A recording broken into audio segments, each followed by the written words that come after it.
Tonight, new developments in the murder of Yale College student Kevin Xiang. Authorities issuing an arrest warrant as the manhunt intensifies for an MIT grad student now charged with the shooting. Here's ABC's Janae Norman. Tonight, the manhunt growing more urgent for an accused killer believed to be armed and dangerous. Police in Connecticut today issuing an arrest warrant charging MIT grad student King Swan Pan for the murder of 26-year-old Yale student Kevin Xiang. Xiang was found shot multiple times near the Yale campus, later dying at the scene just days after proposing to his girlfriend. 2020 was my year of blessings because I met my dear Kevin. I will always love him with the love of Christ. Pan was already facing charges for allegedly stealing an SUV he test drove in Massachusetts the same day Xiang was killed. That was later found by police in North Haven, Connecticut. Investigators say Pan was last seen by family members in the Atlanta area February 11th, carrying a backpack and reportedly acting strange in the days following the murder. And with U.S. Marshals remaining confident that they will catch up with Pan, but tonight he remains on the run, facing that murder charge and a $5 million bond when he's captured. All right, Janae Norman, thank you. Okay, so y'all just heard that right then. I'm going to be honest. One of the main reasons I decided to play this audio is because I needed to know the pronunciation of this man's name, because I was looking at it and I would have had his name completely wrong. So that was one major reason why I did it. And then it gave me a little bit more context.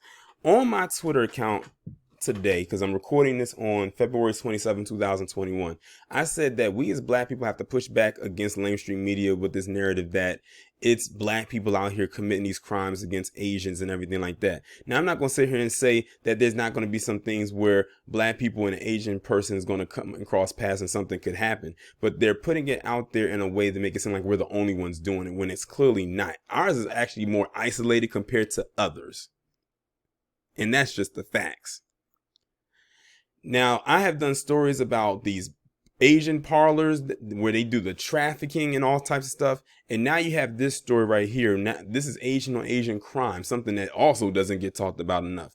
You have this man right here who brutally murdered another Yale student or Yale grad student viciously and then fled. And he's not even in the state. Like, he's on the run.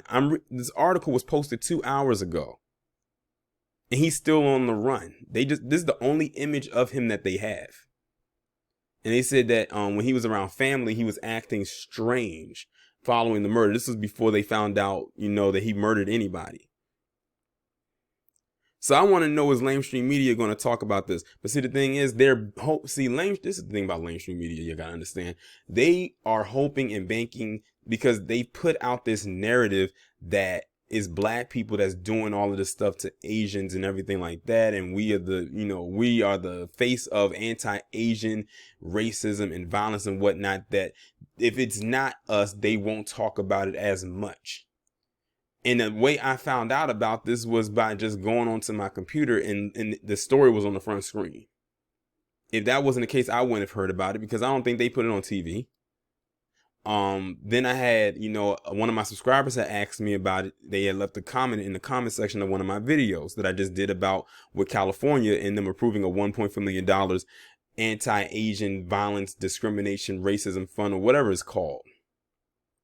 But you got stories like this floating around that they don't want to talk about.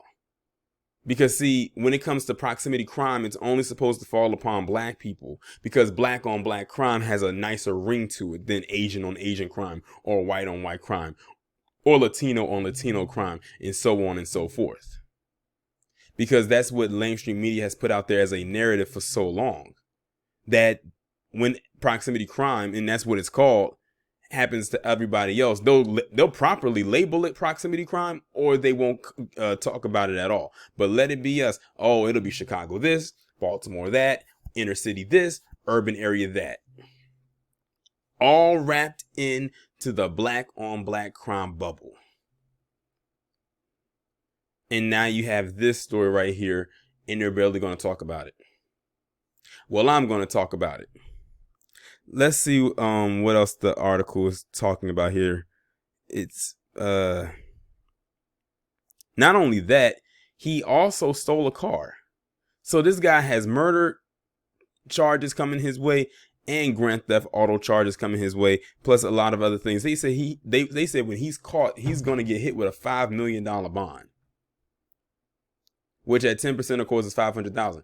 If it were up to me, he would get no bond. I keep telling y'all that there are certain crimes that are committed that should not have a bond attached to it. I don't know how the bond system works, but this is one of them that should not have a bond attached to it. You have black people that go to jail for the most minuscule things and they get no bond. Or if they do get a bond, they get this very, very high bond of like what, damn near $10 million. And this guy gets a $5 million bond upon his arrest. Like I said, they're still looking for him. Now, I don't know if they're going to find him by the time I upload this video. If they do, I'll come back in and add that part into this part of the video, or I'll just leave an update article after the video is uploaded. But the fact of the matter is he's on the run. And that's scary considering the kind of crime he committed. And apparently he's hopped states. So he could be just about anywhere right now. And he could probably blend in very well because the story is not getting that much traction. Remember, it was posted 2 hours ago. So the story is fairly still fresh. It's not like it's been out there for a week or so. And I wouldn't be surprised if he's getting some kind of protection. Somebody had wrote in my comment section on Twitter when I posted the article. They said, I wouldn't be surprised if this man done left the country. I said, you know what? I didn't think of that. He could very well have, and probably is seeking asylum somewhere so he won't get brought back in. But we'll see.